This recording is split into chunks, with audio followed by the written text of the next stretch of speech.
bit late, so we'll start the hearing. So this hearing will come to order. The title of this hearing is 1 year after disaster, experts weigh in on the Palisades fire. I want to thank all the witnesses for taking the time to appear and for taking the time to prepare your testimony. I just want to start out with an article that I'd asked to be entered into the record without objection, written by Congressman Tom McClintock of California. In this letter, he states that prior to 1800, on average, California had 4.5 million acres of land burn annually. 4.5 million acres. By the end of the 20th century, prior to the year 2000, by proper land management, they had reduced that to, on average, about 250,000 acres. So from 4.5 million to 250,000 because of good leadership, good governmental policies. Unfortunately, in 2020, California saw 4.3 million acres burn again, and between the years 2019 and 2023, it averaged 1.5 million acres. Didn't have to happen. It's a failure of leadership. A lot of people have asked, so why is PSI, Permanent Subcommittee Investigation, why are you investigating the Palisades fire? Well, the story really starts with Senator Scott, who was a governor of a state and had to deal with a number of natural disasters, primarily hurricanes, was made aware of the after of the Palisades fire, how things just weren't being built. And so he went, as part of a trip, I guess, to Australia. He came back into the States and into Los Angeles, and so he toured that, found out this is something that really needs to be investigated because, let's face it, the federal government's going to be called upon to probably provide funding for disaster relief. And I think it's very appropriate for this subcommittee to find out where prior dollars went, how was California, how have they used that? What haven't they done? Well, obviously, I think all the testimony here will be say this is something that never should have gotten out of control. These disasters should not have been as enormous as they actually were. So again, what I think this committee needs to do is we need to investigate what happened before, what happened during, what happened after. And I don't think we're going to cover all those topics in testimony today, but I think the before and after, before and during, I think we'll cover quite well. The other reason that Senator Scott asked to do this investigation under PSI is we have subpoena authority. And we will use it if we have to. Now, we've gotten, according to staff, 234,000 pages of documents. We appreciate. Some of them not particularly relevant. I mean, we're used to getting document dumps here. So we'll start targeting our requests, and this is just to put everybody on notice. We intend to investigate this thoroughly. We expect transparency, and if necessary, we will compel testimony and compel document production. But with that, this really is an investigation led by Senator Scott. He's the one, the expert of this, and his staff, so I'll turn it over to Senator Scott for a more formal opening remark. Sure. First off, I want to thank each of you for being here and share your stories. I want to thank Senator Johnson, Chairman Johnson, for doing this because this committee, in his role in this committee, he does have a subpoena authority, so he can make sure we actually get to the bottom of this. The victims deserve to know what happened. All right.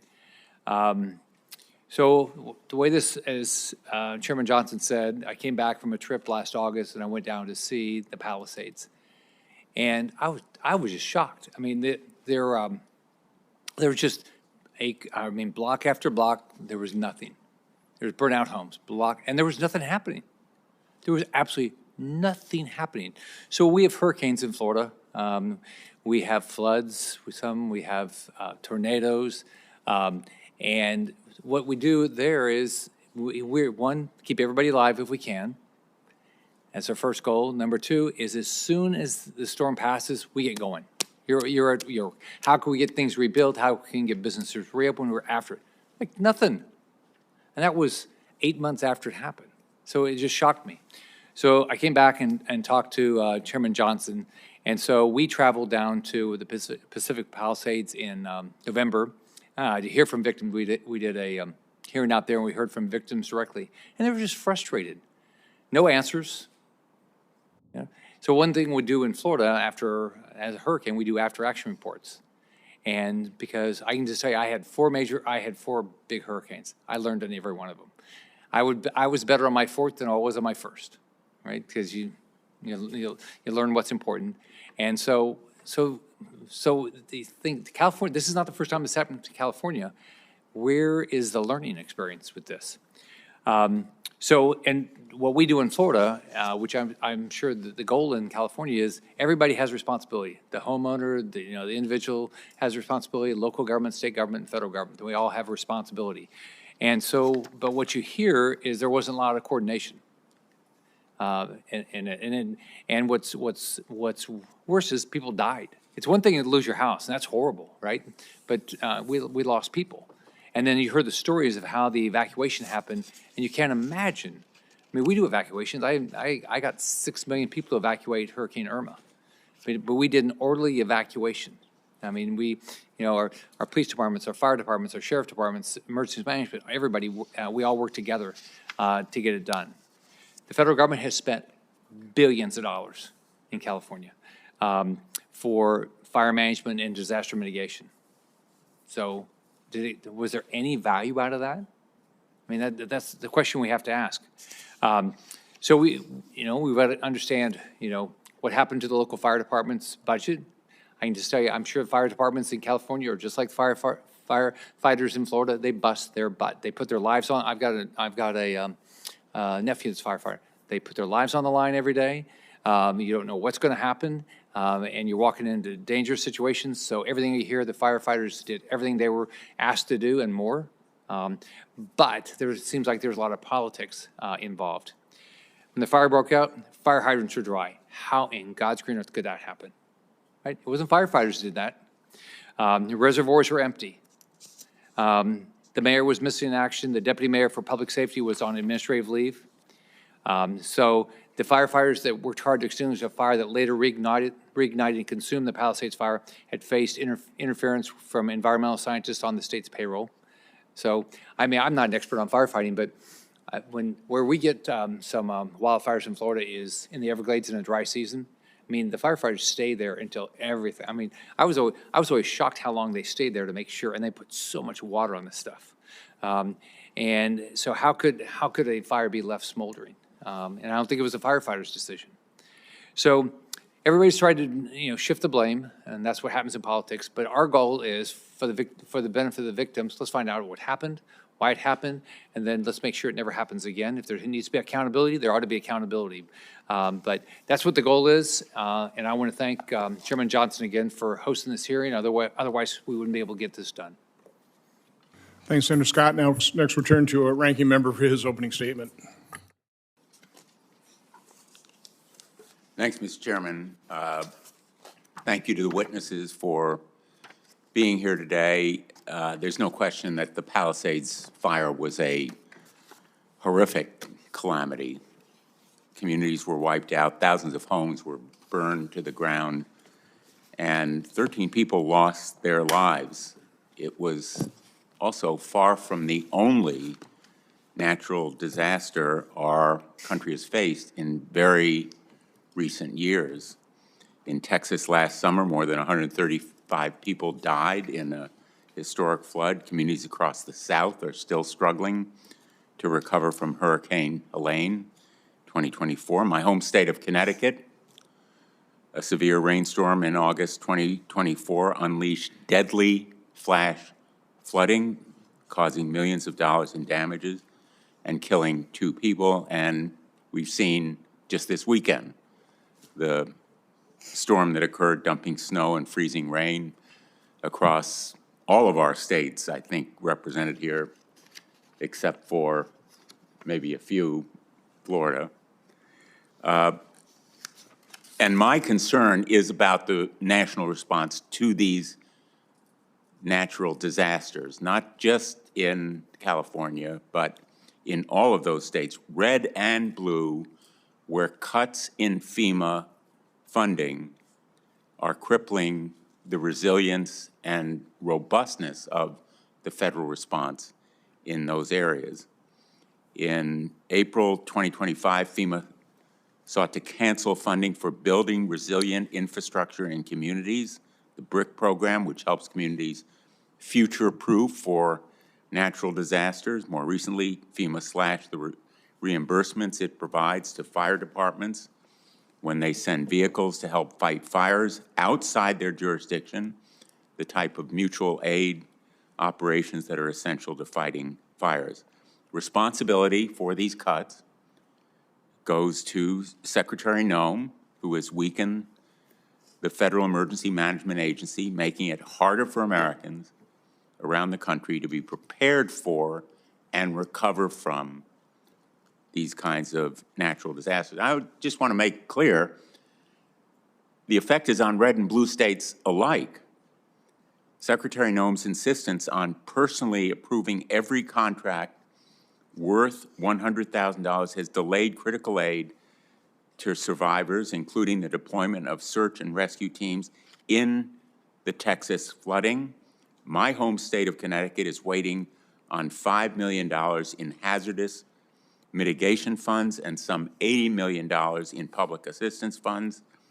This repayment for expenses FEMA has already approved are stuck in Secretary Noem's endless queue. Survivors of Hurricane Helene in North Carolina have received only $1 billion of the estimated $60 billion in damages the state experienced from the storm. And FEMA has been withholding millions of dollars in mitigation funding from Florida, Louisiana, and Texas. Now, FEMA's lost thousands of employees in the first half of 2025. Its resources have been decimated, and I believe that we should devote the same kind of scrutiny we are devoting to this fire and the recovery from it to FEMA and the crippling effects of cuts and cancellations of contracts and the review process that has been established by Secretary Noem. Finally, I just want to say I'm grateful to Spencer Hawkins for appearing here today to address how policy changes at FEMA over the past year have made the work of local emergency response offices, like the one he leads, even harder and more perilous. Thank you, Chairman Johnson. Thank you, Senator Blumenthal. It is a tradition of this subcommittee to swear in witnesses, so if you'll all rise and raise your right hand. Do you swear the testimony you will give before the subcommittee will be the truth, the whole truth, and nothing but the truth, so help you God? Please be seated. Our first witness is Fire Chief Patrick Butler. Chief Butler is the Fire Chief and Harbor Master for the city of Redondo Beach, California. He has over 36 years of experience in the fire service, including 32 years with the Los Angeles Fire Department, where he retired as an assistant fire chief. He holds a doctorate from the University of Southern California and a master's degree from the U.S. Naval Postgraduate School. Chief Butler. Chair, ranking member, and members of the committee, thank you for the opportunity to appear for you today. My name is Patrick Butler. I spent 36 years in the fire service, including 32 years with the Los Angeles Fire Department, where I rose to the rank of assistant chief. I currently serve as the fire chief and harbor master for the city of Redondo Beach. I have lived in Los Angeles for more than 50 years and raised my family here. This is my home, and I have a direct stake in the safety of the region. I appear today in my personal and professional capacity to draw on my experience managing large-scale wildfires to address Los Angeles' failure to properly plan for and execute effective suppression and incident management during the Palisades fire, and to explain how this disaster departed from long-established wildfire doctrine. My central finding is unequivocal. The Palisades fire was preventable. Over my career, I've commanded and operated during some of the largest and most complex wildfires in Los Angeles and Southern California. I have served in command, operations, aviation, and interagency coordination roles during extreme wind-driven wildland-urban interface fires. This assessment is grounded in executive-level command experience across more than 50 wildfire incidents, including numerous large-scale pre-deployments supported by operational records and after-action reports. In the early hours of January 8, 2025, I responded under mutual aid to the Palisades fire. What I observed was not simply a difficult fire under extreme conditions. It was a predictable outcome of a breakdown in leadership, preparedness, and command discipline. Firefighters were forced to improvise without adequate resources, unified command, or consistent safety oversight. This was not a failure of effort by firefighters. It was a failure of leadership above them. The fire that began on January 1st, known as the Lockman Fire, was never fully extinguished. It became a holdover fire, a well-known and predictable hazard in the chaparral environments such as the Pacific Palisades. In my experience, when holdover fires are not aggressively extinguished and are not continuously monitored, they rekindle. That is not rare. That is expected. When the forecasted life-threatening winds arrived on January 7th, the unmonitored Lockman Fire predictably reignited and spread rapidly. What followed was not unforeseeable. It was the expected result of leaving a holdover fire unmanaged in a densely populated, high-risk community with limited evacuation routes. Los Angeles possesses decades of wildfire experience, established pre-deployment doctrine, and area-specific operational plans for every major wildland-urban interface corridor, including the Pacific Palisades. These plans were written, trained, exercised, and repeatedly proven effective. I was directly involved in their development and personally executed them during prior wind-driven fires in these same communities. For more than a week before this fire, the National Weather Service issued repeated warnings of a life-threatening wind event. Fire weather intelligence clearly identified the Pacific Palisades and the still smoldering Lockman Fire within the projected impact area. This failure was not a lack of warning, it was a failure to act.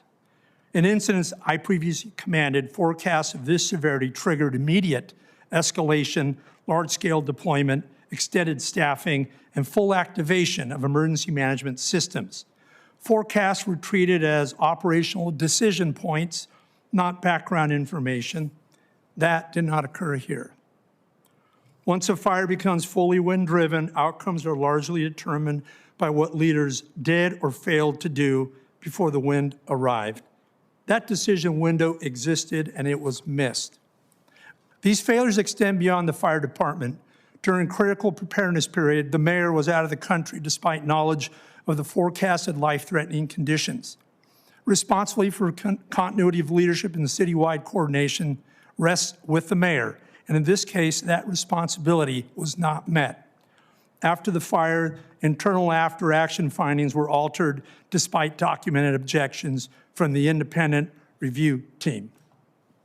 I'll follow up in closing here. Based on my experience, the fire was not an inevitable disaster. It was a preventable event shaped by decisions made before the wind arrived. When leaders act early on known risks, disasters are prevented. When leaders delay, defer, or minimize risks, disasters are manufactured. The Palisades fire was not caused by weather alone. It was caused by leadership decisions. Thank you, Chief Butler. Our next witness is a former battalion chief, Rick Crawford. Chief Crawford has 34 years of experience with Los Angeles Fire Department, including service as a battalion chief. He is a graduate of multiple advanced leadership and crisis management programs, including executive education at the University of Southern California, Cornell University, and Harvard University. Chief Crawford. Good afternoon, Chairman, Ranking Member, and distinguished members of the committee. Thank you for the opportunity to testify today. My name is Rick Crawford. I'm a retired battalion chief from the Los Angeles Fire Department, where I served more than 3 decades in frontline and executive incident command roles. During my career, I served as an incident commander, deputy operations section chief on the LAFD incident management team, and public information on complex, high-profile Type 1 incidents. I commanded one of the busiest 911 communication centers in the world, where I directly handled pre-deployment and pre-positioning of resources. I've responded to some of California's most catastrophic wildfires, and my experience also spans active shooter incidents, infrastructure failures, natural disasters, and large-scale multi-agency crisis operations. Beyond operations, I served as a chief negotiator and author of the Los Angeles Fire Department's 23 automatic and mutual aid agreements, strengthening response capabilities across local, state, and federal partners. I'm a California Level 1 fire investigator and nationally certified fire and explosion investigator. I've also led the development and integration of the interagency response ordering capability to improve how resources are requested and deployed during major incidents in the city of Los Angeles. I currently serve on the board of directors for a national crisis management academy, and I advise leaders across the country on preparedness, response, and governance. Additionally, I serve as a national media commentator providing live on-air analysis during unfolding incidents. I appear before you today to discuss the Palisades fire, not simply as a wildfire, but as a case study in how known risk, predictable conditions, and fragmented leadership and governance can converge into catastrophic impact. I can say this without hesitation, this fire was not unforeseeable. Southern California exists in a permanent state of wildfire risk with terrain, fuel loads, wind corridors, and seasonal weather patterns are well documented. What failed was not the tactics, strategy, courage, or professionalism of firefighters and first responders. What failed was not the willingness of agencies to act. What failed was the leadership and the system's ability to convert known risk into decisive, coordinated action early enough to change outcomes. From decades in command and coordination roles, I can state unequivocally, wildfires are not disasters at ignition. They become disasters when warnings are recognized but fail to trigger executive action, when leadership is fragmented, and when preparedness exists on paper rather than in execution. The Palisades fire exposed 3 systematic vulnerabilities. First, risk recognition did not translate into risk ownership. While the threat was widely understood, fiscal considerations repeatedly overrode responsibility for mitigation, readiness, and timely escalation. Predictive fire modeling tools were available but went unused, and interagency coordination was not fully integrated into pre-incident decision-making, allowing known risk to persist without decisive action. Second, governance did not move at the speed of conditions. Wildfires escalate in minutes, and governance systems often move in hours or days. That gap between emerging threat and unified empowered decision-making can determine whether an incident remains manageable or becomes catastrophic. Third, our systems remain overwhelmingly reactive. We continue to rely on extraordinary effort by responders to overcome leadership governance gaps rather than designing systems that reduce the likelihood of catastrophe before deployment ever begins. This pattern is not unique to the Palisades fire. It reflects a broader national challenge. In crisis management, I use a simple framework: recognize, respond, resolve. Recognition requires early action to warning signs and emerging threats. Respond with decisive and adaptable leadership. And resolve with the mission completion mindset, with accountability, institutional learning, and structural reform, not simply rebuilding what existed before. This is why I've advocated for what is known as the all-risk governance doctrine, designed to be integrated into a broader national framework. A 10-point plan, all-risk governance doctrine establishes clear authority, predefined escalation triggers, and unified executive accountability across all hazards before an incident occurs. It moves decision-making upstream, ensures warning signals trigger action, and aligns fire, law, technology, utilities, emergency management, and mutual aid under a single governance framework. My testimony is not about assigning blame after the fact. It is about asking the right questions and implementing aggressive, actionable solutions so the next fire does not follow the same script. Disasters like the Palisades are simply not environmental events. They are stress tests of leadership, governance, and institutional readiness. The American people do not expect perfection. However, they do expect foresight, they expect coordination, and they expect accountability that leads to safer communities. I appreciate the committee's attention to this matter, and I look forward to your questions. Thank you. Thank you, Chief Crawford. Our final witness is Mr. Spencer Hawkins. Mr. Hawkins is the director of Macon-Gibb County, Georgia, Emergency Management Agency. He has spent over 20 years as a professional emergency manager. He holds a Bachelor of Science in Public Administration and a master's degree in Criminal Justice from the University of Central Florida. Mr. Hawkins. Chairman Johnson, Ranking Member Blumenthal, and members of the committee, thank you for this opportunity to testify today. My name is Spencer Hawkins. I'm the chair of the Government Affairs Committee with the International Association of Emergency Managers. an organization of more than 5,000 emergency management professionals who serve communities of every size across this nation. I am also a local emergency manager serving Macon-Bibb County, Georgia. Emergency management is built on a long-standing partnership that is locally managed, state-supported, and federally funded. This system has worked for decades through hurricanes, wildfires, and floods. However, local and state emergency managers are deeply concerned that the rapid shifts in federal policy and funding levels could destabilize the system. The Federal Emergency Management Agency, FEMA, provides the backbone of our national preparedness, response, and recovery efforts. Areas such as training, financial grants, response, recovery, mitigation operations are key to our holistic national emergency management posture. For decades, local emergency managers have led disaster response. States provide support for locals, and FEMA provides funding and resources. Training ensures that stakeholders who are not emergency managers, including public works, law enforcement, health officials, and many more, can operate together under a unified system. Emergency management preparedness grants provide mission-essential funding to emergency management programs. Programs like the Emergency Management Performance Grant that are not handouts. They require a dollar-for-dollar, non-federal match, meaning local governments are true partners alongside the federal government. In times of crisis, FEMA's response elements are indispensable, from coordinating incident management assistance teams and urban search and rescue to supporting the Emergency Management Assistance Compact. FEMA ensures that states can help one another when local resources are overwhelmed. FEMA also manages the Integrated Public Alert and Warning System, a mission that depends on a highly voluntary partnership with private providers, making FEMA's coordinating role essential to life safety. The recovery phase is where the federal role is most visible. During Hurricane Helene, local governments in the Southeast did everything they could, but no city or county can shoulder millions of dollars in damage alone. FEMA's assistance through the individual assistance and public assistance process was not just helpful, it was the only path to debris removal, temporary housing, and stabilizing local economies. However, as an example of the current unstable recovery environment, communities devastated by Hurricane Helene are still waiting on recovery funds from FEMA.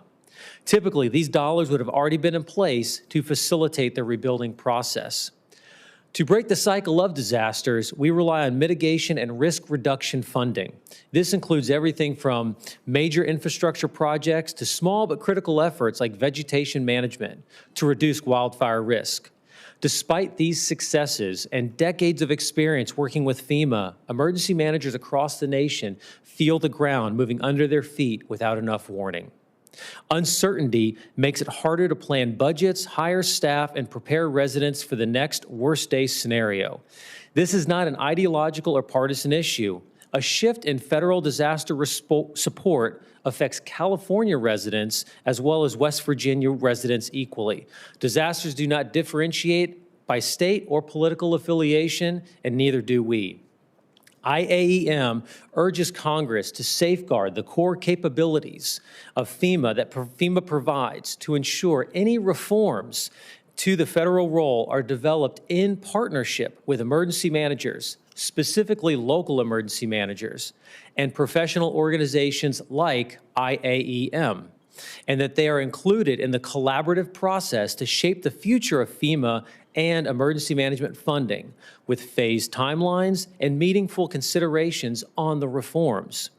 Communities cannot turn on a dime, but with clear communications and sustained partnerships, we can meet the challenges ahead. Thank you, and I look forward to your questions. Thank you, Mr. Hawkins. Based on Mr. Hawkins' testimony, you'd kind of think that the federal government is the primary one responsible for preventing disasters and making sure that everything goes well afterwards. I think it has it completely backwards. I think the hierarchy is a local response first, supported by the state, and the federal government really comes in. It does provide funding after the fact. And one of the reasons we're holding these hearings is we're going to be asked to probably spent billions that never should have been required to be spent, had the state and local officials done their job. You know, I started out with Tom McClintock's op-ed there where he talks about California prior to the 1800s, on average burning about 4.5 million acres, had reduced that 250,000 acres by the year 2000. Now it's back up there almost as high as it was prior to the 1800s. So again, I want to focus on the before and the during. Probably won't talk a whole lot about the after. That's probably for a different hearing. But, you know, both chiefs, I don't think even in your written testimony you really addressed the fact that the reservoirs weren't filled, that the brush and the combustibles weren't managed, weren't taken care of. So, we'll start with you, Chief Butler. Can you talk, what do you know about what happened with the reservoirs and why you didn't have, proper water resources? Excellent question. Make sure is your mic on? Sorry about that. Excellent question. In my experience, being an incident commander, anytime there is a water infrastructure issue, the first and foremost thing I do is ensure that the systems that I'm going to be in charge of are operating, number one. That involves engaged with all the department agencies involved in the city. I've had incidents where water mains were going to be shut off. And my expectation was to city government as an incident commander is that if you're going to shut it off, you shall have 15 water trucks standing by. And then that shut off will not last more than 36 hours. So the infrastructure will amplify the issues. Weaknesses will amplify the issues. But let's talk specifically. In Palisades, yes, there were two reservoirs. They were both empty, correct? And they were empty for how long? The San Ynez Reservoir was empty, I believe, for about 11 months. And that the one that they were repairing the cover? The cover on it was being repaired, and it was one of the primary helicopter filling reservoirs that we use in the city. And they had another reservoir that could have been available that also was empty. I wasn't familiar. I think it's Chautauqua, but to your point, infrastructure like that should have water in it, pressure in it, and ready to go. Chief Crawford, do you have anything to add to that? Yes, thank you. The part of this is understanding that this was what I call as a trigger point. And this is as soon as we get that predictive, that particularly dangerous situation, we get a red flag alert, this should be requiring triggered conversations of all of the agencies combined. We've got fire, we have law, and the Department of Water and Power. If those conversations are the things that need to take place. So if you have a reservoir sitting open for 11 months, it gets discussed prior to the water before a fire starts to happen, before the wind blows. To Chief Butler's point, this allows for a backup potential for plan to be able to have water tenders and those particular things on standby. The bigger question I'd like to bring up here is why are those trigger points not being discussed at the top of the leadership of the LAFD and across the spectrum of all the other agencies? And that's really where this lies. So if you have a reservoir sitting open for 11 months, this cannot be missed anymore. And so the solution that I kind of see in this is— So again, who missed it? Again, it was missed on multiple fronts. It was missed by the Department of Water themselves by not being able to state that they have reservoirs empty. It was missed by the fire department by not asking the questions, are all systems online? It was missed by the Southern California Edison. All of the utility companies should be coming together, having this conversation on one large conference call. So has anybody been held accountable? To my knowledge, names been named. It was your responsibility to make sure that reservoir was filled up. It was your responsibility to make sure that the Lockman fire was put out, and you didn't pull fire. I mean, who pulled the fire crews from the Lockman fire? It wasn't the crews themselves, right? They were ordered away from that fire, correct? So to finish that portion of the question is, yes, they were pulled away from the fire. They were ordered to roll their hoses up. And who pulled them away? So there was a battalion chief in charge. Who's that? His name is Mario Garcia.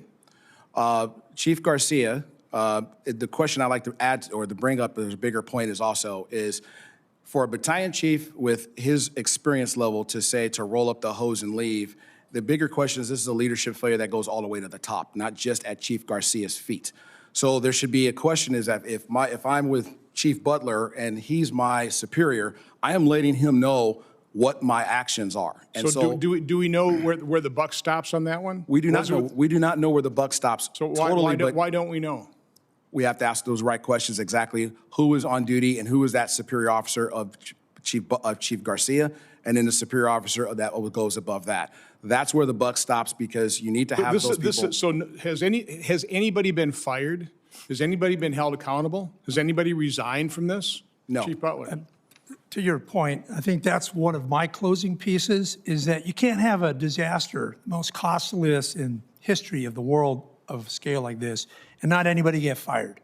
My expectation is when I take command, that I'll be relieved of command if something were to go wrong. So after action reports were doctored, correct? That's correct. Do we know who doctored them? Do we know who directed the fact that they pulled out information that wasn't particularly flattering for political leaders?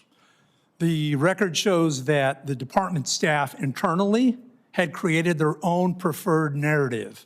And so I believe a committee like this can go forward and say, okay, we want to know who specifically was So involved. the reasons I'm asking these questions, not necessarily that you have the answers. The reason I'm asking these questions is these are the questions we will be asking and that we will be demanding answers to. Because I think the people of California, the Palisades, and even I want to talk about the Eden fire next. I'm running out of time. They need to understand this, and because I think you both made very important points for testimony that if you don't have an honest after-action report, the failures will continue. And there will be more disasters and more lives lost, more property damage and stuff. So again, these are the kinds of questions this investigation has to get to the bottom of. We need to find out who made these disastrous decisions or lack of decisions. You know, who failed California by the lack of action or overt actions. With that, I'll turn it over to the Ranking Member Blumenthal. Thanks, Senator Johnson. Mr. Hawkins, again, thank you for being here. I think in your testimony, you referred to emergency response as locally managed, state-supported, and federally funded. In essence, a three-legged stool. You didn't intend to minimize the importance of local involvement, did you? No, Senator. As a local emergency manager, absolutely not. I've been doing this for 25 years, and we have a saying, disasters start and end locally. And so we've lived that paradigm that it is locally managed, locally led, supported by the states, and then federally funded. And when federal funding is reduced, what's the impact on local capacity to foresee and prevent, as well as to recover from natural disasters like Palisades? Local capacity for emergency management is already at an extremely low level. Argonne National Labs did a study that highlighted this. But when you start reducing funding for communities that are already at risk, especially our small and rural communities, that can be, those federal funds, those federal grants could be the lifeblood that enhances and operates their local emergency management offices. And so this shift in funding or the unknown of funding can be very detrimental to how we as local emergency managers protect our communities and keep our neighbors safe. Just as one example, federal reimbursement for vehicles used in fighting wildfires is important, is it not, to local authorities? Yes, any federal funding that locals can utilize to help enhance our emergency management operations are critical to what we do. Mr. Chairman, I want to note that there have been delays, as I said in my opening statement, to local governments and authorities all across the country, including Florida, Louisiana, Connecticut, and yes, in California, despite numerous requests from California's congressional delegation, the administration has yet to transmit to Congress the state's request for $33 billion in a supplemental appropriation for wildlife recovery. I share your concern, Senator Johnson, about the victims of that wildfire. I invite you to join me in asking the Trump administration to release that additional federal aid. You can respond later or now. Thank you. Mr. Hawkins, would you say that your views on the importance of this federal funding are shared by your colleagues in the International Association of Emergency Managers? Yes, it is. As the chair of the Government Affairs Committee, we meet once a month and we discuss legislation and what's going on the federal level. And like I said, we have representation across the country, small cities, small towns across the country, and federal funding can and is extremely important to what we do and helps take some of the burden off of our local governments. And so, yes, that sentiment is shared by our community members. Let me ask Chief Butler and Mr. Crawford, would you agree that those federal funds, in particular FEMA funds, are important to preparing for and preventing the effects of natural disasters and then recovering from them? Chief? For me, local disasters start at the local level. That's been my experience throughout my career, and then it moves up to the state from there. After we're in a mode where we can no longer manage something ourselves at the local level, then federal support comes in. I've personally been involved with putting forward declarations. You're not always guaranteed to get the funding. So when I run an incident, I don't make it with the assumption that I'm going to get reimbursed. But it definitely helps, and it definitely helps with some of the long-term work we do on the fire ground. But the disasters are local, and it starts at that level. I appreciate that. It definitely helps. Yeah, I agree with both points. To piggyback on Chief Butler's point, it does start at the local level. And in my experience is where we have a raging fire that's going on and there's a determination that has to be made within a certain period of time to make the request of the fire management assisted grant that has to go out. And so in my experience, I've been the one that's starting to facilitate that, knowing that may be the possibility that has to be worked out later. However, the thing of it is that this is bigger than just California. This is something that happens that's going on across the country.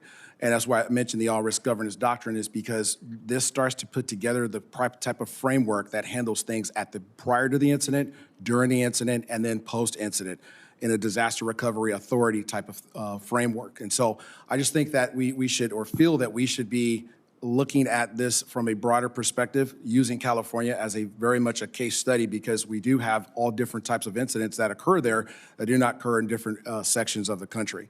Again, they do start locally and they do end locally. And that's exactly the point I'm making. It's much bigger than California. These delays have been disastrous. $33 billion for California, billions in Florida, Louisiana, Texas, Connecticut, all across the country. The cuts and cancellations. You at the local level have to plan. You can't be guaranteed of reimbursements, but they are critical for communities across the country. Let me ask you, Mr. Hawkins, in the time I have left, laying off cadre of on-call response recovery staff at FEMA. These drastic cuts, have you seen the effects? Not personally in my community, but I do know that post-disaster, a lot of our communities who have local emergency managers and local emergency management offices who those staffing numbers are very small, rely on that on-call FEMA Corps staff to come in and support the local emergency managers in the immediate recovery and immediate response and recovery operations. Thank you. Thanks, Mr. Chairman. So before I turn it over to Senator Scott, let's make something clear. The reason California is requesting $33 billion of after-action support is because of the utter incompetence and failure of Los Angeles and California elected officials. Let's be clear about that. This is $33 billion that should not be needed. Mr. Hawkins, I want to quick ask you a question. Because again, it seems like it's all about federal funding. What percent of a normal city, let's say at Los Angeles' fire department budget, comes from local government or state government? What percent of the total fire department budget? I don't have visibility on a specific government. Would you have any or- idea what it is on the police department? I mean, the emergency responders, you know, what percent is paid for by state and local funds versus the federal government? That's going to vary community to community across the nation. Senator Scott, let me ask you, because you're former governor. Isn't it true that most local fire departments and local police departments are funded by local resources and state resources? Mostly local. It's not even A state. huge percentage, right? Yeah, it's almost all of it. You're not relying on the federal government. You can't, it's something completely outside your control. The federal If government's- I can just add a point. No, Mr. not right now. The 39, we're almost $39 trillion in debt. Right. The federal government is bankrupt. Most of these funds are provided by local and state, To local as is the hierarchy of emergency management. It starts with local and state.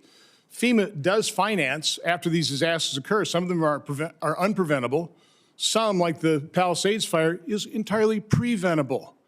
So now the American taxpayer is going to be, I'm supposed to join in a request for $33 billion because California leadership utterly failed, and they were running budget surpluses to huge budget deficits. I'm sorry, we have to start questioning this when we're $39 trillion in debt. With that, I'll turn it over to Senator Scott. Thank you. Chief Butler, I understand that one of the major obstacles firefighters faced when responding to the Palisades fire was simply getting there. The Palisades neighborhood's on the outskirts of LA and has a lot of winding, narrow roads. I got to drive on some of them. Traffic was gridlocked when panicked residents tried to flee, and there was no sort of, as what they explained to me, and you look at the video, there was no evacuation plan that anybody seemed to follow. Some questioned when I was out there, they said, well, if the fire department knew there was a fire risk in the area, why didn't they pre-deploy trucks with water, and especially knowing that the reservoirs were empty, why didn't they pre-deploy trucks and firefighters? So can you tell us a little bit about what happened? Yeah, and specifically, what I'd like to focus on is what they did before. And so pre-deployment, I used to tell folks, it's not a slogan. It's we get the resources in there quick and early. And because you have forecasted winds in advance. So what I would do in my commands is when I knew this was going to happen or I had the winds in advance, we would put resources into those communities. First, it's better protection, limits, to your point, the response time, and it also allows us to get a jump on any fire. But all of these plans are actually well-written and documented and trained. In every promotional exam I've taken in this department, you need to know the Palisades plan, the evacuation plans. So it wasn't that they didn't exist, it's that they were not executed upon. And once the fire got started, that became completely unmanageable because a wind-driven fire at that point, there's unrealistic that you'll stop it. But pre-deployment is the reason we do this. Weather forecasting is the reason we do this. And I've done it well over 30 times in my career, and it's not something that I invented. It's something that's institutionalized in the fire department. So why didn't they pre-deploy? That would be a leadership decision. Okay, when Yeah. you say leadership, let's go through. Okay, so you have the chief of the LA Fire Department, right? Then who's right above the chief? The chief, the mayor. Okay, so the leadership is just one person. Well, it's the hierarchy of the department has command staff, and each one of those individuals, including when I was part of it, has an absolute responsibility to ensure all those systems are in place. And for a 10-day weather event to be brought upon them with all that knowledge not to take action, I think it's important to find out exactly what happened, who didn't make the decision, and who put the public at risk. So somebody at the fire department or the mayor's office made the decision.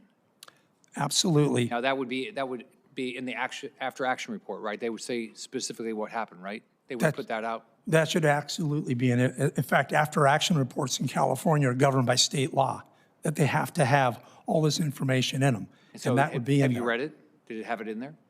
I've read it. They had no reference to it. I did read it. I read some of the drafts.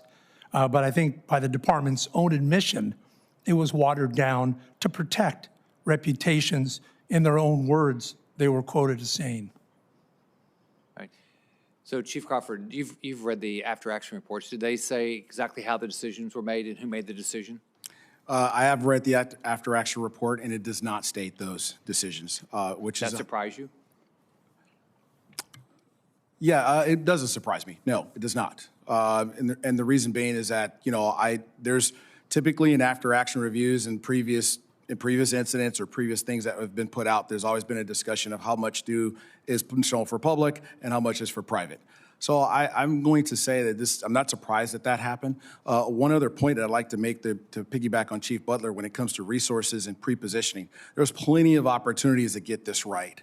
And they even had technology tools. There's a wildfire threat intelligence and integration center in California that they have, and they have a predictive services tool that shows seasonal weather patterns. It shows where the heaviest winds are going to be, and none of those were used. None of that was also talked about in the after-action report. One other thing was a predictive fire modeling with a Wi-Fi, what we call Wi-Fi. This is an evacuation tool that the department came to use in 2017. I helped instrument it with UC San Diego, and it's the 95 to 98% accuracy. And that gives you a footprint of how many homes and what the population of the fire in its path using the nearest weather station. That data is used to create the footprint, and it's very, very accurate. That is an important tool to understand who's at risk and where the fire is going to be with impact times. That was not used, nor was that also in the after-action review. So the question is that how did you arrive at the decision not to staff properly and why you do not pre-deploy? That was not inside of the after-action review, and I think it's a glaring question. And so would that be a decision by somebody in the mayor's office or somebody in the fire department? So it would be at the fire department. So the way it goes is you have the fire chief, and then below the fire chief was known as the command staff, comprised of 9 deputy chief officers. And then there's a flow of what we call assistant chiefs. Total of chiefs on the LAFD is about 96 to 99 chief officers. Those 9 to 10 chief officers typically have a conference call, and they all get on with this, and there's other people who are on the call, but the decision typically is made to pre-deploy or not to pre-deploy. It's staff. Staffing is different than pre-deployment. Pre-deployment is location where you put resources. Staffing is how many people you will have on duty. Those are 2 critical decisions that needed to be determined during these calls. The actions did not arise to the level of the particularly dangerous situation, and that's the type of pre-incident decision-making that highlighted why we're at a $33 billion request. So when we have, the way it worked in Florida, when we had a hurricane, it's been 7 years now, but I think we had twice a day, we had every emergency manager in the state on with the state emergency management team. So did they do daily briefings for the fire department before the fire? I could speak to that, Senator. In Redondo Beach, there was at least a half a dozen conference calls because our city was worried about a gale force wind in our harbor. So I personally sat on 3 or 4 of those calls. My staff did as well, because those calls started on December 27th. And I looked at those risks for my city to begin planning what it might do in our city. And so those conference calls exist. I submitted records, probably over 422 pages, more than folks are interested in. But I have all the conference call notes because this is part of what we do. So in Florida, the way they do it is you'd have all the, like a city like Miami has a county emergency management team, and there's like 37 cities there. So they would all coordinate on their own, and then everybody would coordinate through the state. So do you do the same thing in LA County? So what happens in the calls I was on, we use a similar model where the city agencies each have their own risk, and then they have county emergency operations or county emergency managers. And then through that system, the National Weather Service feeds information, and so they're not feeding into 50 different agencies. And then we have routine calls, sometimes as many as 3 times a day, updates on weather and forecasting. That's exactly how the system works. And that's why on this event, starting 10 days out, these discussions were going on. But nobody acted. In the city of Los Angeles, from my observation, what I saw, what I witnessed, not at a meaningful level. Yeah. Okay. Thank you. Senator Marino. Thank you, Mr. Chairman, for another good hearing. So, Mr. Crawford, just some very quick questions. Did the LA Fire Department fail to complete a thorough mop-up of the Lackham fire, which led to the rekindling of unextinguished roots and embers causing the Palisades fire? Yeah, in my expert opinion, yes, that was one of the major factors is that when the Lockman fire occurred on early mornings of January 1st, and the fire was extinguished, and as they started to scale down, typically you have patrols. Just my question was, they didn't do a full mop-up? No, they did not. And that's standard practice, right? To do that, you want to make sure that you do that. That's not new, that's best practices, right? You should be doing it. There should be a full mop-up of the Right, incident. and they did, the key point is they didn't do it. They That's did not do correct. it. That's Do you want to add correct. anything, Mr. Yeah, I Crawford? sure do. I've done several holdover fires. I've probably done 20 of them. And the operation is this, especially with forecasted winds. You have a fire in the dense vegetation in a hillside community, my expectation is nobody's going to go home for at least 5 days. Water on the ground, digging out the roots and all that. So they failed to follow basic processes that are pretty standard across the industry. Is that fair? Absolute- Yes, just quick yes or no? Absolute Okay. failure. All right, the next one is, did the state parks ignore signs of unextinguished smoke embers after the LA Fire Department left the Latcham fire site and failed to monitor it proactively? Well, let's just look at this. The responsibility is not with the state parks. I understand it's their particular territory, but the responsibility for extinguishment lies with the Los Angeles Fire Department. It lies within the mountainous zone of Santa Monica Mountains. And so I've written the agreement between the state parks that who is responsible for monitoring that. So in my opinion, even if a state officer shows up and I'm a chief officer on scene, I'm fully responsible for that fire if it reignites. Gotcha. So I'm going to continue to maintain my people there and include my superiors all the way up as far as the top to let them know that's the case. Sorry to interrupt, but to be clear, they did not do that. That's correct. And did the mayor approve overtime for the firefighters to pre-deploy to Palisades? So that was actually one of the fiscal concerns is that I don't believe, in my opinion, what's happened is they never reached the mayor's office of the request. They used their own particular budget, line item for overtime. And so trying to save those fiscal savings, is one of the reasons why they didn't pre-deploy. So the money that they saved on overtime cost how much billions of dollars that now they're coming here to the federal government to ask us to bail them out for their own incompetence. I guess I'd ask any of the three of you want to answer the question. Actually, even if he's willing, ask the former governor of Florida the same question. How much federal money is required to fight local incompetence? That's Like what's the dollar value?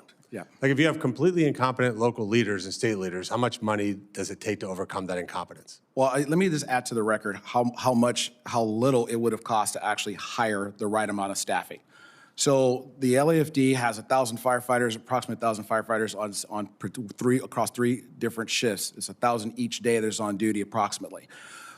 All it would have taken was 126 personnel to staff 42 additional engines to put those on the street. And I'm not saying that would have stopped the fire. No, it would have not. What's the total there? It would have. Do the math for the three viewers. I don't have the exact number, Senator, but it definitely would have been a lot million less. bucks? It would have been a lot less. A couple $1 million. So the taxpayers of Ohio are willing to pay 1/49th of the $2 million. That's what the offer is for the state of Ohio to help the state of California.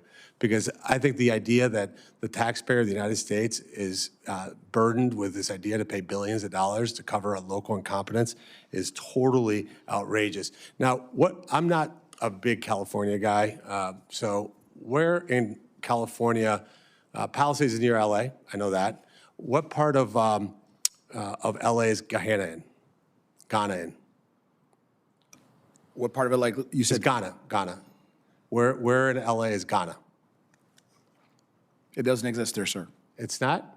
Then why would the mayor of Los Angeles be in Ghana? Well, that's a question for the. I thought she was Mayor like, Bass. she must have been there prepared. Like I look at what my colleague here, Senator Scott, did when he was governor of Florida, what Governor DeSantis did, being on the ground every day, managing the troops, making certain that you were ready before the storm, during the storm, after the storm. You look at Florida, where they rebuilt basically the west coast of Florida in a period of time that seemed unbelievable, but he was there. The governor was probably having some sort of fancy dinner at whatever that restaurant that he eats at in California that he doesn't let other people go out to eat during COVID. The mayor of Los Angeles is in a different continent. And then they all come back and come here to the federal government and say, oh, we are complete idiots. Would you mind handing over $36 billion? And then I'm just a little disappointed in my colleague from Connecticut saying, well, the problem is that we didn't give them the money fast enough. Why would we reward that level of bad behavior? I don't even understand this conversation. Are any of you familiar with the lawsuits that are going on now? And the request from the citizens of California requesting the federal government take over this? Because the fire happened, which was avoidable, as my colleague from Wisconsin has clearly laid out. Then you now have insurance companies and citizens suing the state of California because of total incompetence in their rebuild. There's people who are willing to put the money in to rebuild their houses, get the community going again, and because of bureaucracy from the state and the local levels, just won't do it. I mean, this is totally outrageous. What's even more outrageous, and I'll end and give my time back on this, is what's so outrageous is that somebody who has such an incredible track record of being so bad at their job as governor of California, only in the world of politics can you say, hey, take my incompetence that was highlighted for the world to see in California and make me president of the United States. I mean, only in our U.S. political system would have somebody have the gall to actually do that. It's a total disgrace. And I can tell you, speaking for myself in Ohio, I don't think California deserves a dollar of the taxpayer dollars from the people of Ohio to cover up their disgusting incompetence. So I will point out, California spent close to $14 billion on a high-speed rail system, which will probably never be completed. They spend billions on illegal immigrants, offering themselves as a sanctuary state, sanctuary city. Again, these are just the realities we need to face when we're asking Ohio or Florida or Wisconsin taxpayers to, again, pay for their grotesque incompetence and mismanagement and poor governance. So appreciate the points you made. As I toured the Palisades with Senator Scott and others, what struck me is, I mean, there were homes that were still standing. There were structures still standing. And I know part of that is just sort of the luck of the draw. But when you're watching things on TV, you just see these huge walls of fire. And you just kind of assume it's just massive wall of fire, just consuming everything in its wake. And in some areas that happens.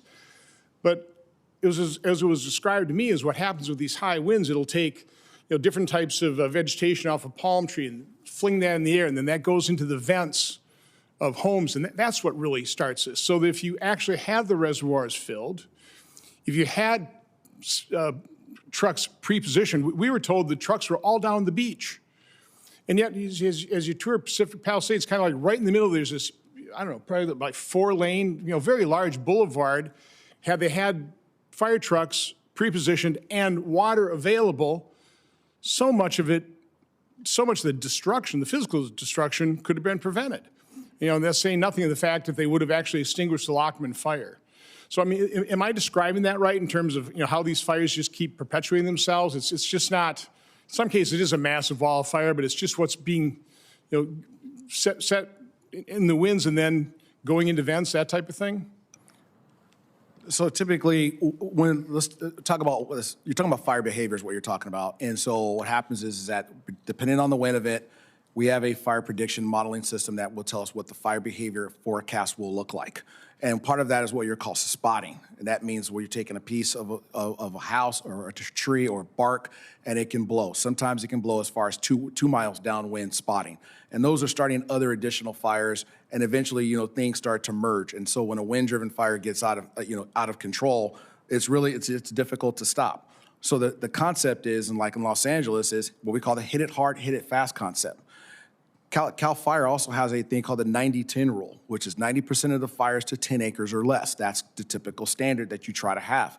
And so part of this is aggressive pre-positioning. Part of this is aggressive and offensive-minded conversations, with these conference calls. But also it should result in the decision-making that your posture should look common across all agencies. You should have a common operating picture. And part of that common operating picture is getting those reservoirs and understanding what's online and what's offline, so you have contingency plans to implement in event something is faulty. So, one of the questions asked us is, why aren't you concentrating on the Eaton Canyon fire? And I mean, Palisades, 12 deaths, 7,000 buildings, about 23,000 acres. The Eaton Canyon was 19 deaths, 9,000 buildings, about 14,000 acres. As I've read reports, it sounds like that might have been started by electrical wires, which again, mitigation efforts, get those things underground. Again, they spend $14 billion on high-speed rail and they don't try and eliminate that threat of electrical fire. Why is there so much emphasis on Palisades versus Eaton? I'll start with you, Chief Butler. My experience is just strictly focused on the Palisades incident, and that was kind of where my expertise came from. Frankly, I don't have any background on the Eaton fire. I didn't respond to it. And so I think it's important that all the fires get the attention.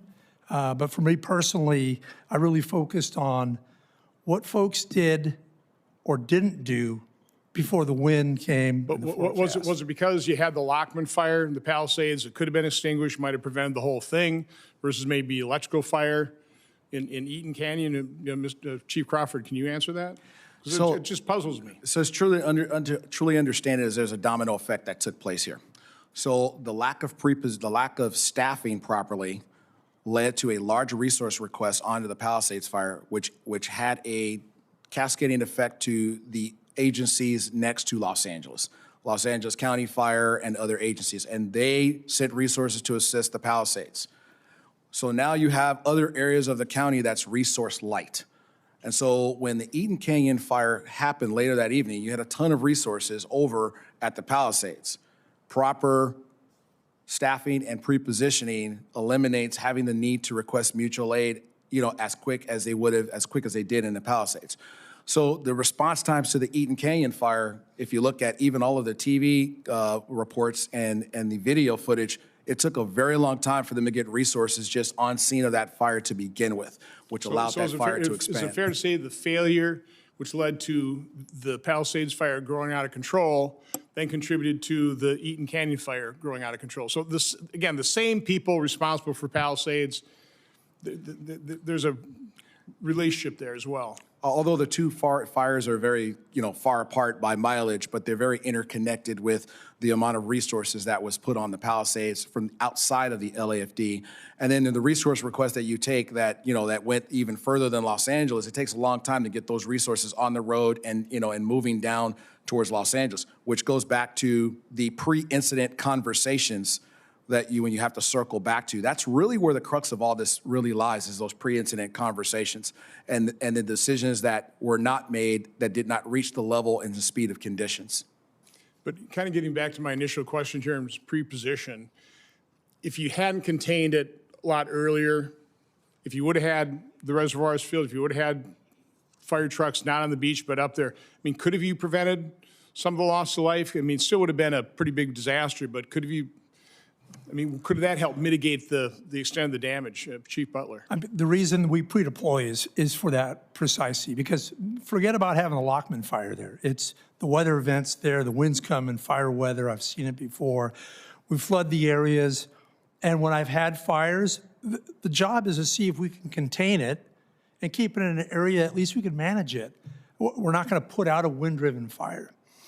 To the point of the Eaton fire, I do believe, because the county fire chief put a lot of resources in pre-deployment in his own department.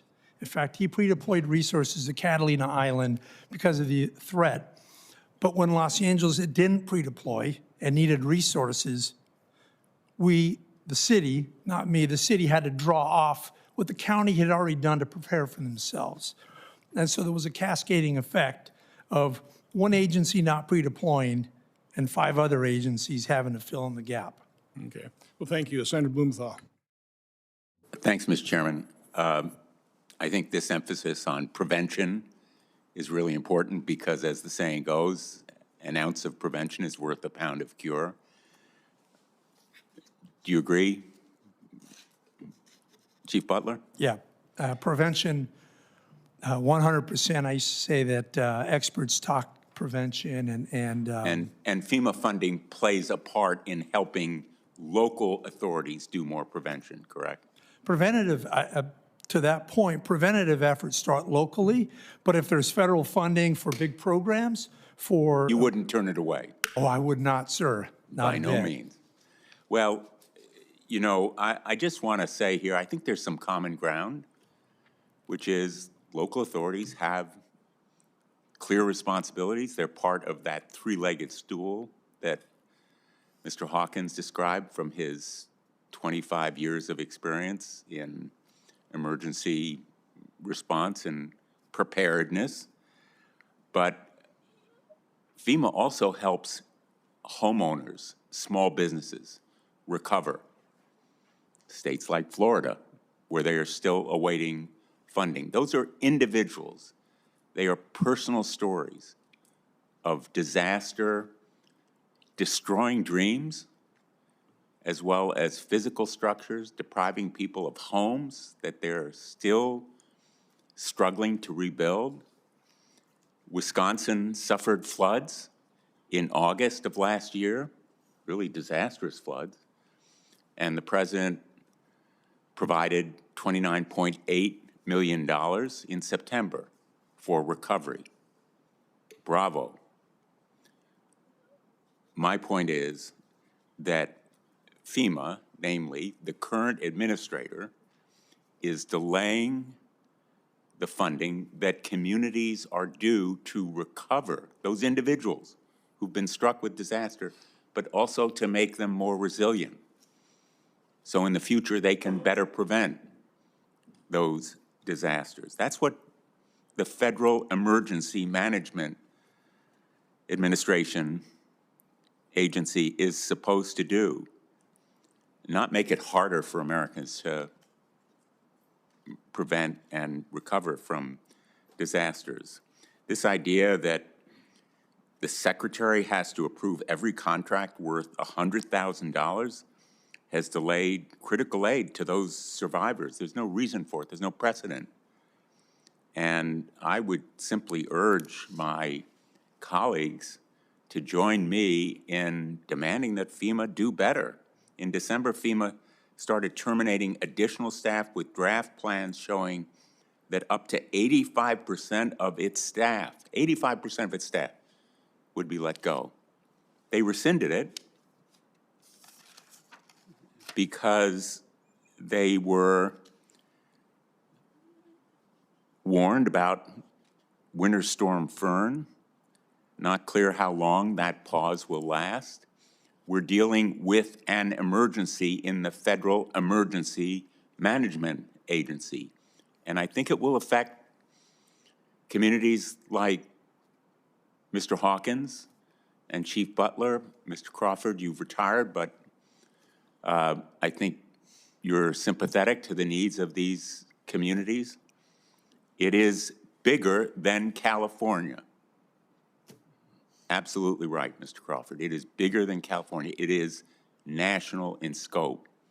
And my colleague states may not have suffered it personally the way Connecticut, Wisconsin, Florida have, but I think we've all seen FEMA at work, helping local businesses, small businesses, who show up the next morning and they find that the flood or hurricane or tornado has ripped apart decades of hard work, destroyed their homes, roofs are gone, and FEMA appears there. At least it did, but not now. So I think this hearing, I hope, will enable us to realize what's at stake here, and it's not red or blue. Tornadoes, hurricanes don't really know the difference between red and blue states. And so I hope we have a bipartisan approach to this issue. Thanks, Mr. Chairman. Thank you. I will just remind the ranking member that FEMA funding is included in the DHS appropriation bill, which right now there are threats of shutting down government because they don't want to fund DHS. So we'll see what happens in the next few days in terms of funding DHS and FEMA. Senator Scott. Chief Butler, I know you're aware the LA Fire Department has been a political lightning rod over the past, few decades. It seems like it's always in the news over some hot button issue like race, gender, or vaccine mandates. Can you talk about the the politicization of the department by city leaders, and has it caused any problems? For me, everything's about operations. And the operations of the department, it's about doing your job, accountability, and all the pieces that make us good at our craft. And so external forces on the department, whether it be the political influence or whatnot, they do have an impact. Personally, for me, what I've always focused on myself is the value that you need to know your job first above all else, and that being good at your job is really what defines our success. In terms of the outside political discussions of the department, racism, discrimination, all those aspects, the department has had a long history of discrimination since the 50s. But what I've seen personally, too, is that it's a department that's pretty diverse and works hard together. For me, the piece of the department most important to me as a command officer is that we get the support to make sure the people that are in the right places are qualified and competent to do the job, and that their qualifications are rigorously scrutinized. Because at the end of the day, that's what matters most. And that's my position on it.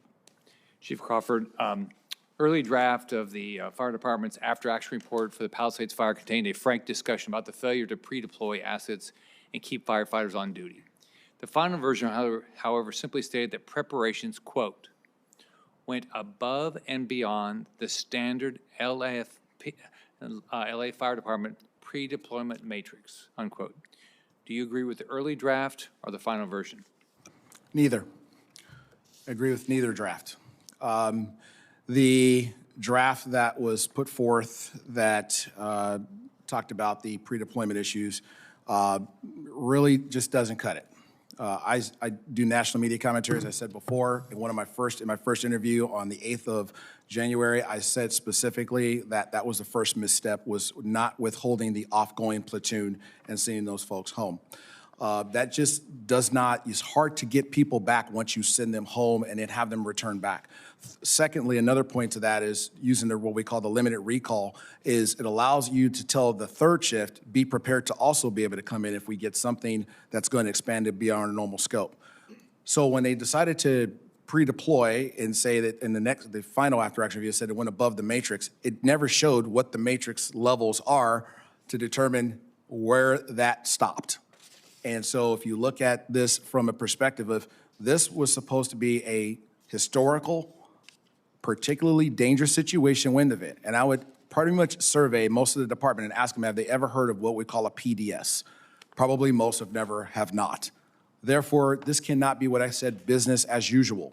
And that's how the department performed that day.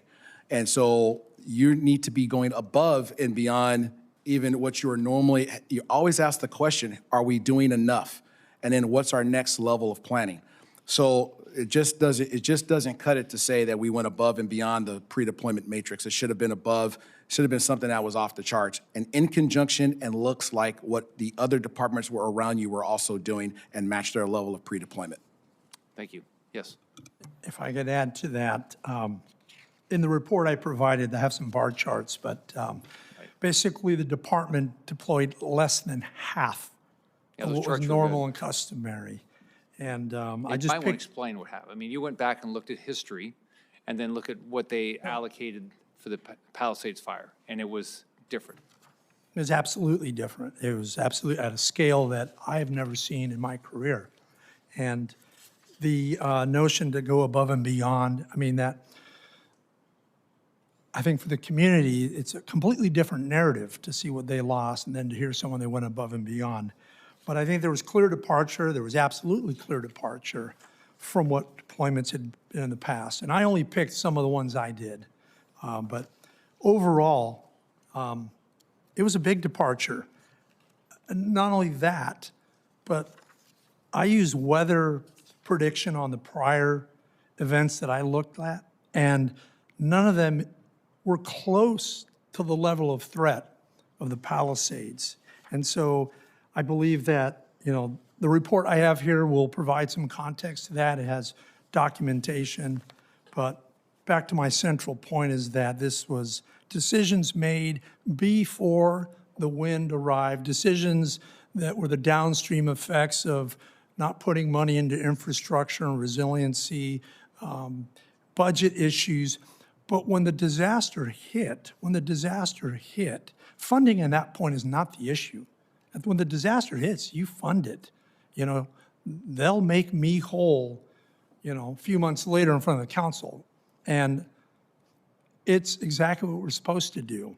But I believe to talk about Chief Crawford, I kind of joke that sometimes your first draft is always the best draft, because by the time you get to your final draft, you've pretty much stripped it of stuff that you should have left in it to begin with. And so I did read the draft. I did speak to the individual who wrote the report. The individual who wrote the report has publicly come out and stated that it was highly unprofessional for the department to have done that to the after-action report. And I think the records show that it's not even speculation on my part. This is exactly what happened. And neither of you are questioning the hard work of the firefighters. What you're questioning is the leadership that they were given and the resources they were given. But the firefighters on their own, they showed up when they were doing what they were asked to do. The firefighters on the front line do like they always do. It doesn't matter what you give them.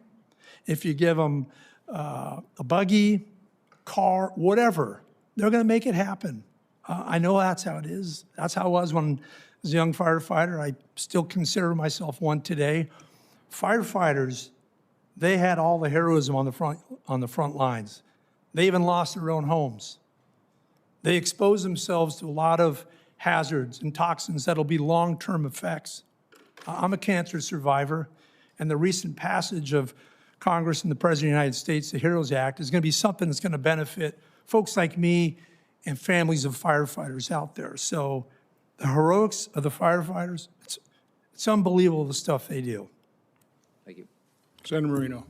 Mr. Chairman, I know the expression, we shouldn't let facts get in the way of a good story, but we should deal with facts here, especially a committee as important as this. And I just want to clarify for the record that the Secretary of DHS approves contracts over $5 million. I think the ranking member said it was $100,000. So I would ask that the record be corrected unless the ranking member has proof that that's inaccurate. Without objection. And then also, by the way, to note for the record that Congress itself, through the appropriations subcommittees, have to approve any awards above $1 million. So this notion that somehow Secretary Noem has micromanaged FEMA to choke it off is just totally and patently false. And I just don't think we should be trafficking in misinformation. To the three of you, if you guys, and I'm going to give you a chance to give you a follow-up answer, but just a very quick yes or no. Given the discussion that we just had today, I'll start with you, Mr. Butler. Should Congress cease all funding of FEMA, yes or no? My answer is to be no. Definitely no, or maybe no? No, I mean, You should. it's a definite, we need to continue to fund FEMA. So it'd be a bad idea to defund it. It would be a bad idea to defund FEMA, that's Okay. correct. And Mr. Crawford, your opinion? Do you think that Congress should defund, meaning provide no more funds to FEMA? No. Okay. And Mr. Hawkins? No. And I think the ranking member, I'd give him a chance to say, but he could do an infomercial on the importance of FEMA based just on his testimony today. So next question, and I think our chairman brought this up, but I'm sure you're aware that 35% of the budget in the Department of Homeland Security's budget is FEMA. So 35% of what we're going to vote to appropriate of the DHS budget is FEMA. What would be the effects, Mr. Butler, of actually ending all funding to FEMA as of midnight on Saturday? Meaning that we're in the middle of a tough winter situation. We got a cyclone heading to New York and Boston. Who knows what other disasters are in play around the country. And of course, California is always proud to be incompetently step into a crisis. What would be the implications of no more FEMA funding as of Saturday at midnight from your perspective on the ground? I think it would have a long-term impact on fire operations. But also, I think it's what I see funding for FEMA that affects local agencies like us is the Homeland Security grants that provide us all the advanced equipment, training, and whatnot. But stopping FEMA funding will definitely impact the fire operations. Would it be hyperbolic, Mr. Crawford, to say that ending FEMA funding could cost the lives of American citizens en masse? Well, when the storm hits, your local people are going to be responding. And so, FEMA obviously is not there at the time of the incident actually occurs. It's the aftermath that when it happens. And so the cascading effect you will see that will come down later. But lives could be lost. Well, If you don't have shelter. Any of that's a potential, yes. If it has to do with sheltering, it has to do with, with the long-term effects of housing. And so, yeah, that's going to cause problems and issues. But I do believe that because it's the local people that starts first, you don't see it immediately. It's the cascading effect. So when the cameras are gone away and everyone's gone home, when the smoke is cleared, that's when you start to see the effects of lack of FEMA funding. And Mr. Hawkins, your view, what would be the implications of not funding FEMA as of Saturday at midnight? It would have an impact on local emergency managers, local fire. Add some adjectives. Right? It would be a slight impact, catastrophic impact, horrible impact, negligible impact. It really depends on the community you're talking about. Different communities. So not having FEMA would have a depends impact? So if FEMA just no longer had any money, it's shut down completely. You're saying it depends? So if you have a huge snowstorm that could be catastrophic to the coast in Massachusetts or Connecticut, it might impact people? No, if there was a major disaster, yes, obviously, if there was no FEMA funding, that would be in fact impactful to that community. But on a steady state operation, much like the other two chiefs had said, yes, there would be an impact to communities across our nation. Yeah, and Mr. Chairman, I think it's just really important to emphasize that what we're talking about today, it's Wednesday, January 28th, that the Democrats right now are going to make a decision whether to shut down the federal government, which would end the funding for FEMA, because they're mad about ICE operations that are fully funded for the next 4 years. So talk about cutting your nose off to spite your face. It's cutting your nose, your ears, and everything else. And they're going to put American lives at risk. Senator Scott, when you were governor, did you know when a hurricane was going to hit? Did it set an appointment on your calendar? You just don't know. Saturday midnight could come and go. We could be sitting here next week and have a major catastrophe in this country. And the Democrats are playing with the lives of millions of Americans by even talking about the idea of not approving a DHS funding bill, of which a third of it goes to FEMA, and none of it which will affect the funding of ICE. And I think it's just extraordinarily important. You made the point, Mr. Chairman, and I'm just highlighting it, how grotesquely irresponsible that is, especially disingenuous, coming from the ranking member who's doing an infomercial on the importance of FEMA. That's all I have to say. Thank you, Senator Marino. Senator Scott has a final question. So, Chief Butler and Chief Crawford, so can you just list the 3 biggest blunders in leadership during the Palisades fire? Chief Butler, if you want to start, what would your top 3 be? I'd say, one, failure of imagination would probably be the top to say. A, being aware of the weather and the surroundings, situational awareness. Number 2, failure to take initiative on the weather that is coming your way. And lastly, I think, absolutely failure of leadership to understand the gravity of this and essentially not do anything meaningful to address it. I say in a sometimes joking but sad ways, had they extinguished the January 1st fire, there wouldn't have been a January 7th fire. Yeah. Chief Crawford. I'd like to add thank you, Chief, on those 3 points. To add to those, one, I was talking about the tone at the top, which is leadership. The mayor doesn't extinguish fires, but the presence of leadership is not negotiable. And so what the aspect of not having a mayor present, what that does is that leads to not having the person in charge of the city out in front of the press conference that needed to be happening on January 5th. that says, hey, this is what you need to have in your go bag. This is how you evacuate. This is the alerting tools you need to sign up for. This is what we're doing with resources. And so being out front, the citizens get behind that message. And so you have to have that continuity of executive leadership. And there's only a couple people that can do that. That's right. The mayor could do it or the governor could do it. That's it. Correct. Number two is I believe that what happens is, to Chief Butler's point, is a failure to imagine. I've been up in fires up and down the state of California, with Napa and Paradise and all of those things. And once you see that you can burn down a town, you understand the magnitude of 80-mile-an-hour winds and what it can do.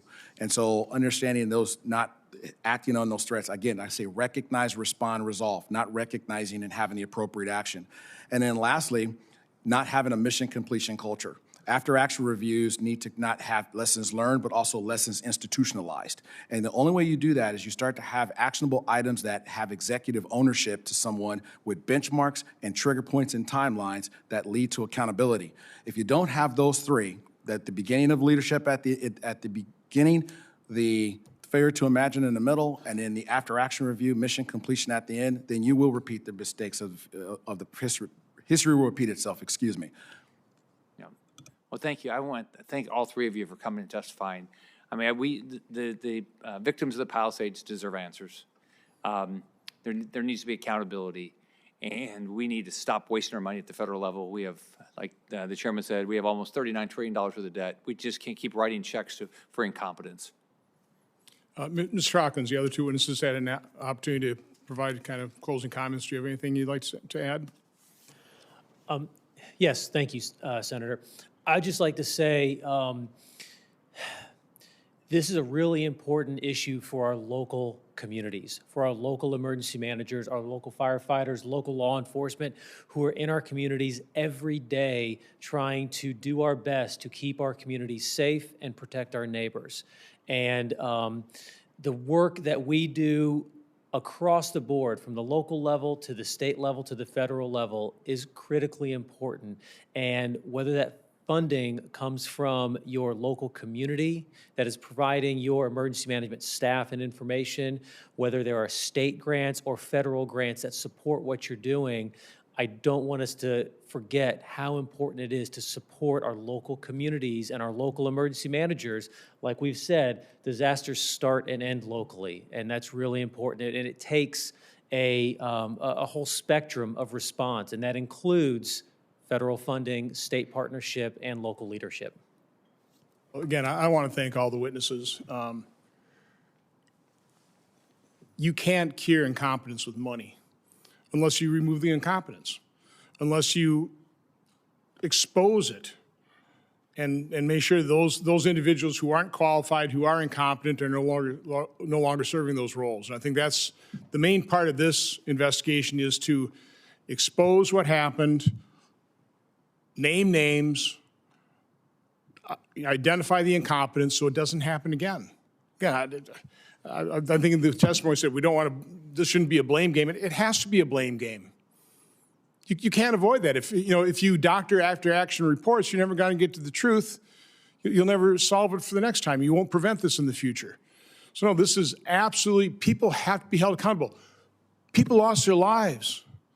The property damage is profound. So this is a serious investigation. Again, it's not one I would have undertaken.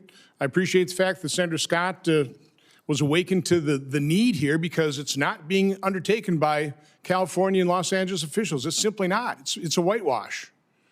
So we intend to get the answers. We need to find out who's accountable. This will probably be transcribed interviews. We need documents. We need to get to the bottom of this so we can prevent this disaster, this preventable disaster, from happening again. But with that, the hearing record will remain open for 15 days until Thursday, February 12th, 2026, for the submission of statements and questions for the record. This hearing is adjourned.